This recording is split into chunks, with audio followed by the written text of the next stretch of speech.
नमस्कार, कैसे हैं? नमस्कार, मैं हूं राकेश, आप लोगों के सामने स्वागत करता हूं। ये क्लास बीओ का लेक्चर नंबर आपका फिफ्थ है या सिक्स्थ है, आई थिंक। ये थंबनेल में पता लग जाएगा आपको। उम्मीद करता हूं कि आप लोगों ने पिछले वाले लेक्चर कर लिए होंगे। पिछला लेक्चर में हम लोगों ने स्टार्टिंग के 20 क्वेश्चन किए थे। एंशिएंट इंडिया कर रहे हैं हम लोग। ये जो सीरीज़ है ये बेसिकली डेडिकेटेड है पीसीएस या उस स्तर की परीक्षा के लिए, और इसमें हम प्राचीन भारत के कुछ क्वेश्चंस को देख रहे हैं। पिछले लेक्चर में हम लोगों ने 20 क्वेश्चंस किए थे सेम पीडीएफ से। हम लोग अब आगे बढ़ते हुए और इसको 20 से हम करीब 20 और क्वेश्चन आज और ऐड करने की कोशिश करेंगे। जल्द ही हम इसको लाइव सेशन में लेंगे। ये करीब 400 पेजेस की पीडीएफ है, जिसे कराने के बाद मैं पूरी वीडियो को कंबाइन कर दूंगा। ये वीडियो अगर आपने अच्छे से कर ली तो एंशिएंट इंडिया में आपको लगेगा कि हाँ, आपके पास कुछ कमांड आ गई है। एक काम करिएगा, मैं बार बार बोलता हूँ, एक पतली सी कॉपी बना लीजिए अगर आप सिंसियर हैं और बिलीव करते हैं कि हाँ कुछ फ़ायदा हो सकता है। तो उस कॉपी में वो चीज़ें लिखिए जो आपने पहली बार देखा है क्वेश्चन, या जो आपका तुक्के से आंसर गलत हो गया है। ये दो काम अगर आप करते रहेंगे तो एक शानदार नोट्स आपके बहुत अच्छे से बन जाएंगे। चलिए चीज़ों को लेकर शुरू करते हैं। और ये 21वां क्वेश्चन क्या कह रहा है? जैसे मैंने बताया 20 क्वेश्चन इससे जस्ट पिछले लेक्चर में हो चुके हैं। प्राचीन भारतीय महाजनपदों के बारे में है ये। महाजनपदों से रिलेटेड ये इनमें से बोल रहा है कौन सी बात करेक्ट है, कौन सी बात सही है, बताइएगा। क्वेश्चन क्या बोल रहा है? आप लोगों को पता है महाजनपद क्या? महाजनपद जिसका कि जो रिलीजियस लिटरेचर है बुद्धिज़्म का, जैनिज़्म का, उसमें इसका काफ़ी जिक्र मिलता है, जिसमें कहा गया है कि जो बड़े बड़े सत्ता के समूह बन गए थे या महाजनपद, जिसको राज्य का दर्जा देंगे आप। आर्यों के आने के बाद पद बने, फिर जनपद बने, और जनपदों से फिर महाजनपद बने। वर्तमान के स्टेट्स लगा लीजिए आप। तो प्राचीन काल में जो स्टेट्स थे बड़े बड़े, है ना, और जिसका प्रमुख शासक हुआ करते थे, उनकी राजधानियाँ हुआ करती, जैसे मगध, है ना, मल्ल देश। तो ये सब आप लोग जो भी हम लोग सुनते हैं, अवंती, ये सारे क्या थे? ये अलग अलग महाजनपद थे, और इनके ऊपर से रिलेटेड ये क्वेश्चन आया हुआ है। तो पहला पॉइंट क्या बोल रहा है कि इसमें से हमें करेक्ट स्टेटमेंट चुनना है। पहली बात तो ये पहला स्टेटमेंट बोल रहा है सभी महाजनपद अल्पतांत्रीय या अलोकतांत्रीय थे, जहां शक्ति का प्रयोग लोगों के एक पर्टिकुलर समूह द्वारा किया जाता था। ऐसे नहीं बोल सकते कि अलोकतांत्रिक थे, है ना, बिकॉज बहुत अच्छे रूलर्स भी रहे हैं अलग अलग जगहों पे। तो ये स्टेटमेंट बहुत क्लियर नहीं दिख रहा, बहुत सही नहीं माना जाएगा इसको। अल्पतांत्रिक या पावर सेंट्रलाइज्ड पावर वाले ही सिस्टम में नहीं माना जाएगा। बहुत से ऐसे महाजनपद थे जहाँ लिबरलाइजेशन था, पावर डिस्ट्रीब्यूशन था अलग अलग लेवल पे। तो ये पहला स्टेटमेंट तो आपका गलत है, सत्ता का विकेंद्रीकरण था। नेक्स्ट है सभी महाजनपद पूर्वी भारत में ही स्थित थे। जी नहीं, जो महाजनपद थे वो पूरी इंडिया में फैले हुए थे, है ना। आप देखेंगे वेस्ट में फैले हुए हैं, बरेली में, तक्षशिला आपको दिख जाएगा इधर। हाँ, ईस्ट वाले जो महाजनपद थे वो फेमस ज़्यादा थे, बिकॉज वहाँ की जो सत्ता थी, वहाँ में कुछ, वहाँ कह लीजिए कि इतिहास नहीं, कुछ बड़े रूलर दे दिए। जैसे कि मगध का जिक्र होता है बार बार, मगध में बहुत ऐतिहासिक रूलर आ गए, इसलिए वहाँ सत्ता इर्द गिर्द काफ़ी घूमी। लेकिन महाजनपद पूरे भारत में, संपूर्ण भारत में फैले हुए थे। तो ये स्टेटमेंट भी आपका गलत चला जाता है। थर्ड स्टेटमेंट क्या बोल रहा है कि महाजनपद में कोई सेना नहीं रखता था। सॉरी, महाजनपद में कोई सेना नहीं रखता था। भाई, सेना खूब होती थी, सबकी अपनी सेना होती थी। थर्ड स्टेटमेंट भी गलत है। फोर्थ स्टेटमेंट ऑटोमेटिक करेक्ट हो जाएगा। इसकी जानकारी ही, ये बेसिकली जो महाजनपद का कंसेप्ट है ये लेटर वैदिक पीरियड में शुरू हुआ। क्वेश्चन कभी आता है कि महाजनपद जो है कब बने थे, तो आप बोलेंगे उत्तर वैदिक काल में। वैदिक काल में नहीं, उत्तर वैदिक काल में। और ये वही पीरियड है जब जैनिज्म और बुद्धिज्म भारत में फला फूला। तो उसके लिटरेचर में इसका बहुत ज़्यादा जिक्र मिलता है। तो इसमें बच्चे आंसर हो गया डी। तो 21st क्वेश्चन का आंसर हमारा डी हो गया। डन। अब 22वें क्वेश्चन की ओर आते हैं। 22वां क्वेश्चन बहुत बेसिक सा आसान क्वेश्चन है। पहला क्वेश्चन थोड़ा अच्छा था, ये 21वां वाला। 22वां क्वेश्चन बहुत बेसिक है। जब तक मैं बताऊंगा तब तक आप पढ़ के इसका आंसर भी दे देंगे। निम्नलिखित में कौन मौर्य वंश का अंग नहीं है? आपको पता है मौर्य वंश बहुत कीर्ति वाला वंश था, जिसके बहुत फेमस रूलर हुए हैं, चंद्रगुप्त मौर्य, अशोक, है ना, ये लोग। इनमें से कौन ऐसा है जो कि इस वंश से संबंध नहीं रखता है? अजातशत्रु, बिंदुसार, चंद्रगुप्त मौर्य या none of these? Chandragupta Maurya थे, बिंदुसार तो थे ही, अजातशत्रु बच्चे, बल्कि ये हर्यक वंश से संबंधित थे। पितृहंता वंश भी इसको बोला जाता है, हर्यक वंश से संबंधित थे। तो 22वें का हो गया ए। नेक्स्ट क्वेश्चन की ओर अगर आप चलेंगे, बहुत बेसिक सा क्वेश्चन है, ये बहुत ही ईजी क्वेश्चन, इसमें कुछ करने की जरूरत ही नहीं है। सिंधु घाटी सभ्यता के जो शहर थे, है ना, उसकी गलियां कैसी थी? सिंधु घाटी सभ्यता के शहरों की गलियां कैसी थी? आप लोगों ने देखा होगा, इसीलिए तो फेमस ही था वो, नगर टाउन प्लानिंग के लिए फेमस थी सिंधु घाटी सभ्यता। वहाँ उसके जो शहर मिले हैं ना, बड़े ही वेल स्टैब्लिश मिले हैं, मतलब गलियाँ चौड़ी, बिल्कुल 90 डिग्री पे कट हो रहा है, हो जगह जगह एरो मार्क लगे हुए हैं, साइन बोर्ड लगे हुए हैं, जो मकान हैं वो 1 से 2 मंजिल के हैं, है ना। हाईलैंड और लोलैंड का एरिया है, फोर्ट का एरिया है और लोलैंड का एरिया है। जो ऊंचाई वाले इलाकों में बड़े लोग रहते थे, है ना। तराई के इलाकों में मतलब कृषक वर्ग रहता था, सामान्य वर्ग रहता था।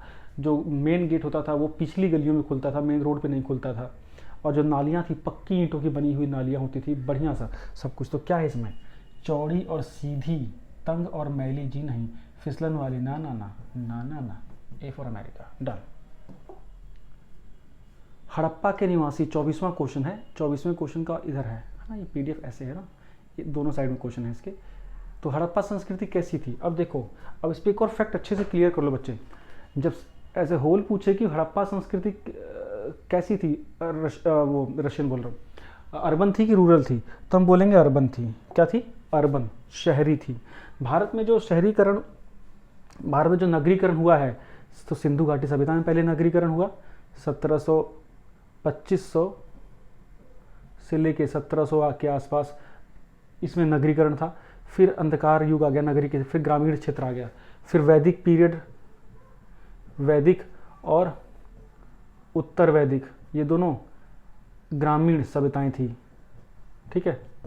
इसके बाद फिर मौर्याज में फिर आपका नगरीकरण, मौर्याज में भी नहीं बल्कि गुप्ताज में एपिटॉम आता है नगरीकरण का, ठीक है।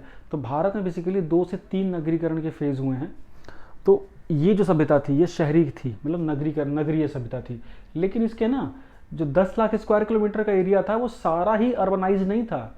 इवन जिसके, बल्कि जिसके जो बड़े शहर थे ना वो ज़्यादा अर्बनाइज थे, तो इसीलिए इसको अर्बनाइज्ड सिविलाइजेशन बोला जाता है। लेकिन इसके बहुत सारे शहर ग्रामीण टाइप के भी थे, लेकिन आंसर में आप हमेशा शहरी बोलेंगे। नेक्स्ट क्वेश्चन, भारत में वर्ण व्यवस्था किस लिए बनाई गई थी। वर्ण व्यवस्था, आपको पता है कि जब भारत में वर्ण व्यवस्था बनी तो कर्म मूलक थी। क्या थी, कर्म के आधार पे आप जो वर्ण को बांट दिया गया था, जो कि बाद में उत्तर वैदिक काल होते होते वो जन्म मूलक हो गई, मतलब जन्म के आधार पे ही वर्ण व्यवस्था लागू हो गई। ब्राह्मण का पुत्र ही ब्राह्मण होगा, पहले ऐसा नहीं था। जो व्यक्ति जिस कार्य को करता था उस कार्य के हिसाब से उसको उस वर्ण में बोला जाता था, है ना। तो ये किस लिए बनाई गई थी वर्ण व्यवस्था, श्रमिक गतिहीनता के लिए, श्रम की गरिमा को मान्यता देने के लिए, यस, है ना, ये था। श्रम की गरिमा को मान्यता देने के लिए, आर्थिक उत्थान के लिए, ये गलत लिखा, व्यवसायिक श्रम विभाजन, ये ऑप्शन भी करेक्ट हो सकता है, ये ऑप्शन भी करेक्ट हो सकता है, ठीक है जी। दोनों ऑप्शन इसमें मुझे करेक्ट लग रहे हैं। 26वां, बीओ की क्लासेस लगातार चल रही हैं, आप बिल्कुल क्लास लेते रहिए, जुड़ते रहिए। परीक्षा के नोटिफिकेशन की चिंता मत कीजिए, नोटिफिकेशन आएगा अचानक से तड़ से, क्योंकि अभी देखो कैलेंडर भी नहीं आया। कैलेंडर मुझे लगता है कि अगस्त या सितंबर में कैलेंडर आ जाना चाहिए, और उसी कैलेंडर से साल भर का ये लोग स्कोर बनाएंगे कि कैसे कैसे क्या क्या है। और कैलेंडर अगर आता है तो तब चीज़ें एकदम क्लियर हो जाएंगी कि कब कौन सी भर्ती आ रही है। तो बेसिकली 3 बड़ी भर्तियाँ, एक आरओ, बीओ और पीसीएस। तो पीसीएस का तो लगभग संभावित है, आरओ और बीओ को लेके बहुत ज़्यादा उत्सुकता है, यूनिक पोस्टें होती हैं, इसलिए इसके लिए लगे रहिए, है ना। क्योंकि अगर कैलेंडर आया तो मुझे लग रहा है कि इससे पहले पीसीएस से पहले ये दोनों परीक्षा होंगी, अगर ये वैकेंसी आती हैं तो, ठीक है। लेकिन आप ये सोच रहे हैं कि सिर्फ मुझे बीओ के लिए पढ़ना है, तो ये आपका भ्रम है। स्तर पीसीएस का ही रखना है आपको। आप बीओ के लिए ऐसे प्रिपेयर करेंगे तो पीसीएस भी दे लेंगे, इस तरह प्रिपरेशन करनी है आपको। संगम युग में संगम शब्द का क्या अर्थ है। संगम शब्द का होता है सभा, कवियों की सभा। जो दक्षिण भारत का लिटरेचर है, खासतौर से तमिल लिटरेचर, है ना, उसको संगम साहित्य के नाम से जाना जाता है। इसको बहुत अच्छे से ध्यान रखिएगा, संगम साहित्य के नाम से जाना जाता है। और संगम शब्द का मतलब है कवियों की सभा, बिफोर बॉम्बे। 27वां क्वेश्चन, निम्नलिखित में से, बड़ा फेमस क्वेश्चन है, निम्नलिखित में से किस विदुषी ने वाद विवाद में अज्ञ याज्ञवल्क्य को चुनौती दी थी। महाराजा जनक करवाते थे इन कार्यों को। इसमें याज्ञवल्क्य बहुत प्रसिद्ध शास्त्रार्थ में वीर माने जाते थे, उनको चुनौती दी थी गार्गी ने। डी फॉर दिल्ली, गार्गी, बहुत फेमस क्वेश्चन है। अब ये क्वेश्चन भारत के एंशिएंट पीरियड का नहीं है, लेकिन वर्ल्ड के एंशिएंट पीरियड का है। कई बार पेपर में पूछ लेता है कि ये बड़ी बड़ी पर्सनालिटीज़ हैं और ये कहाँ के थे। मार्को पोलो ही है जो छपाई की व्यवस्था लेके गया था। ये एंशियन का नाम क्या, बल्कि मेडिवल का क्वेश्चन मान सकते हैं। मार्को पोलो किससे रिलेटेड था, इटली से रिलेटेड था। इब्न बतूता पहन के जूता ना मोरक्को का था, जो कि सल्तनत काल में आया था। ये मोहम्मद बिन तुगलक के दरबार में काजी बने थे दिल्ली के ये, फिर बाद में चीन गया था उनका दूत बन के। एंटोनियो मार्सेट स्पेन का, और महमूद अली बल्खी बल्ख का। आंसर खत्म, कुछ नहीं है इसमें, डन। 30वां क्वेश्चन क्या बोला, महाभाष्य किसने लिखा था। बताने की जरूरत है क्या महाभाष्य किसने लिखा था। डी फॉर दिल्ली, पतंजलि जी ने। पतंजलि। ये क्वेश्चन शानदार है। अपना स्कोर कार्ड मुझसे जरूर शेयर कीजिएगा, कितने अंक आपके बने हैं ईमानदारी वाले। निम्नलिखित साहित्यिक कृतियों का उनके लेखकों के साथ मिलान कीजिए।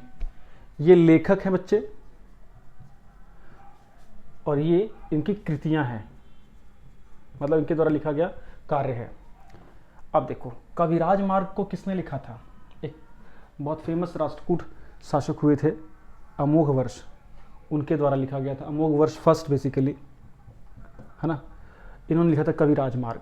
क्लियर हो गया। तो ए का हो गया बच्चा 3, ए का हो गया 3, ए का हो गया 3, 2 ऑप्शन में आ गए हम लोग। उसके बाद आदि पुराण लिखा था एक जैन साधु ने, जिनसेन जिनका नाम है। तो बी का हो गया 2, बी का हो गया 4, दोनों सही चल रहा भाई, ठीक है। गणित सार संग्रह किसने किया था, महावीराचार्य ने। और अमोघ कृति संकटायन ने। तो हो गया सी का हो गया 1, सी का हो गया 1, सी का हो गया 1 और डी का हो गया 2। तो आंसर हो गया सी ऑप्शन बच्चे। क्लियर, मस्त, शानदार क्वेश्चन था। 31वां क्वेश्चन क्या बोला, चालुक्यों ने अपना साम्राज्य कहाँ स्थापित किया था। देखिए, चालुक्य, पल्लव, ये सब लोग दक्कन से लेके सुदूर दक्षिण तक के इलाके में थे। इसमें से जो आपको चालुक्य दिख रहे हैं ना, बेसिकली वातापी के आसपास जो है ये के क्षेत्र में राज करते थे। वातापी जो वर्तमान में कर्नाटका के आसपास का क्षेत्र है। तो आप बोलेंगे इसको सुदूर दक्षिण में तो केरला तमिलनाडु हो गया, मालवा में तो मध्य प्रदेश हो गया, दक्षिण में बोल सकते हैं। तो सी ऑप्शन आपका करेक्ट है। संगम युग का संबंध कहाँ के इतिहास से है, तमिलनाडु के इतिहास से। मैंने बताया संगम साहित्य तमिलनाडु जो लिटरेचर है ना, उसके से रिलेटेड है। 33वां क्वेश्चन क्या बोल रहा है, भारत के लिए समुद्री मार्ग खोजने वाला कौन सा प्रथम देश का व्यक्ति था। वही Vasco D gamma, A for America. ये क्वेश्चन भी मेडिवल का है वैसे, पुर्तगाल। 34वां क्वेश्चन क्या बोल रहा है, निम्नलिखित नामों में से प्राचीन भारत के चिकित्सीय श्रेय की पहचान कीजिए। मतलब एंशिएंट इंडिया में कौन भारत में हेल्थ सिस्टम से जुड़ा हुआ था, किसने भारत में हेल्थ पे काम किया था। चरक, सुश्रुत भरत ने, भरत इतना नाटक किया। चरक, सुश्रुत पतंजलि ने। चरक, सुश्रुत वज्ञात ने। सी ऑप्शन आपका करेक्ट है। बहुत से लोग बी के साथ भी जा सकते हैं। बी में पतंजलि जी ने भी आयुर्वेद पे कार्य किया था, लेकिन जो सी है वो ज़्यादा प्रोमिनेंट आंसर है, सी। 35वां क्वेश्चन, हर्षवर्धन के काल में कौन सा चीनी यात्री आया था। और हम बोल देंगे जो ह्वेनसांग आया था, ह्वेनसांग बुद्धिज्म साहित्य को पढ़ने के लिए आया था वो। हर्षवर्धन के काल में कौन सा चीनी यात्री आया, ह्वेनसांग। नेक्स्ट, निम्नलिखित में से कौन सी साहित्यिक कृति कृष्णदेवराय ने लिखी थी। बहुत बढ़िया। कृष्णदेवराय जो बहुत फेमस थे, विजयनगर एम्पायर के बहुत प्रसिद्ध शासक थे। उन्होंने एक तेलुगु में एक लिटरेचर लिखा था ग्रामर का, हाँ, जिसको क्या बोला गया, अमुक्त मर्यादा। अमुक्त मर्यादा बोला गया। पेपर में ऐसा क्वेश्चन आएगा तो गलत नहीं होना चाहिए। ये क्वेश्चन आपको तभी याद रहेंगे जब आपने कभी ना कभी पढ़ा हो, ऐसे याद नहीं रहेगा। नेक्स्ट पॉइंट, पीतपाल और श्रीमन की जगह यहाँ धीमन लिखना होगा। बेसिकली श्रीमन गलत लिखा है, धीमन यहाँ लिखना होगा। ये कलाकार हैं, ये धीमन होगा बच्चे, श्रीमन नारायण धीमन। पीतपाल और धीमन नामक भारत के दो महान कलाकार किस युग में से संबंधित या किसके काल में थे। पालों के काल में थे, पाल्स के। वही धर्मपाल विजयाल, वो धर्मपाल वाला जो था, है ना। नेक्स्ट, हड़प्पावासी किस वस्तु के उत्पादन में सर्वप्रथम थे। बिल्कुल, हड़प्पावासी बहुत सारे काम करते थे। टेराकोटा का भी काम करते थे, अनाज भी बनाते थे, कांसे का भी काम करते थे। इसीलिए इनको ब्रॉन्ज एज सिविलाइजेशन भी बोला जाता है, कांस्य युगीन सभ्यता भी बोला जाता है। कपास में लेकिन बहुत ऊपर थे, बहुत तगड़ा ट्रेड होता था लोथल से इन लोगों का। तो आंसर होगा यहाँ पे कपास, डन। 39वां क्वेश्चन बोल रहा है कि निम्नलिखित में से कौन बुद्ध के जीवन से संबंधित नहीं था। अब देखते हैं कंथक। कंथक तो जब महात्मा बुद्ध जब बाल्यकाल में थे, जब सिद्धार्थ उनका नाम था, तो उनका घोड़ा था ये, है ना, तो ये तो उनके लाइफ से जुड़ा हुआ है। आलार कलाम, आलार कलाम भी इनसे रिलेटेड है, बिल्कुल, बोंग थे। चन्ना इनके डिवोटी थे, पहले इनके नौकर थे, उसके बाद फिर इनके भक्त बने। मखलीपुत गोशाल, मखलीपुत गोशाल इनसे रिलेटेड है, तो वो आजीवक संप्रदाय के एक साधु थे, या कह लीजिए कि प्रवर्तक थे। ठीक, तो फोर्थ नहीं होगा, बाकी सब होंगे। ठीक, मैं इस तरह से चीज़ों को करा रहा हूँ कि आपने पढ़ाई की हो, सिर्फ टाइम पास नहीं, है ना। ये शानदार क्वेश्चन थे, और इसमें से अगर आप 15 क्वेश्चन अच्छे से कर लेते हैं, आपको आते थे, तो आपकी प्रिपरेशन अच्छी है।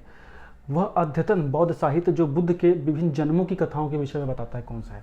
मतलब बुद्ध के 3 बड़े लिटरेचर थे ना, सुत्त पिटक, विनय पिटक, है ना, जातक, तो उसमें से कौन सा जो लिटरेचर है वो उनके जन्म कथाओं के बारे में बताता है। जातक, जातक डी। 20 से हमने किए 40 क्वेश्चन आज, कैसे लगे मुझे प्लीज़ बताइएगा। ये वो क्वेश्चंस हैं जो पीसीएस, आरओ और बीओ के लिए इंपॉर्टेंट हैं।